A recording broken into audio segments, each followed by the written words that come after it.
ওয়াকফ আইনের বাতিলের দাবিতে প্রতিবাদ মিছিল এবং গণসমাবেশের আয়োজন করে সোনামুড়া নাগরিক অধিকার মঞ্চের উদ্যোগে সোনামুড়া শপিং কমপ্লেক্সের সামনে থেকে শুরু করে গোটা শহর পরিক্রমা করে মিছিলটি পরবর্তী সময়ে সোনামুড়ার রবীন্দ্র চৌমুহনীতে প্রতিবাদ সভাতে মিলিত হয়। স্বাগত ভাষণ রাখেন নাগরিক অধিকার মঞ্চের সম্পাদক ডক্টর জাহিরুল হক। বক্তব্য রাখেন চঞ্চল শুক্লবৈদ্য, বিশিষ্ট সমাজসেবী, আগরতলা।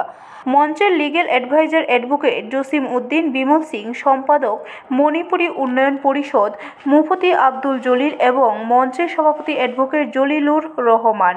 প্রতিবাদ মিছিলে প্রচুর সংখ্যক লোক জমায়েত হয় সোনামুড়ায়।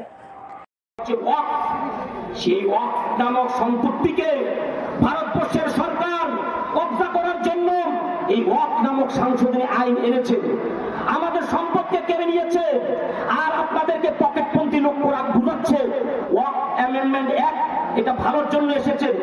আমি আপনাদেরকে সবাইকে বলছি, যারা আপনাদেরকে বুঝায় অ্যামেন্ডমেন্ট অ্যাক্ট একটা ভারতবর্ষের মুসলমানদের জন্য যদি উন্নয়নের জন্য হয়, তাদেরকে হাত জোর করে বলবেন যে ওয়াকফ একটা আপনারা একটা পরে আমাদেরকে শোনান কি কি উপকার আছে। বিশ্বাস একটা উপকার এটা করতে পারবে না। ব্যুরো রিপোর্ট, খবর ত্রিপুরা।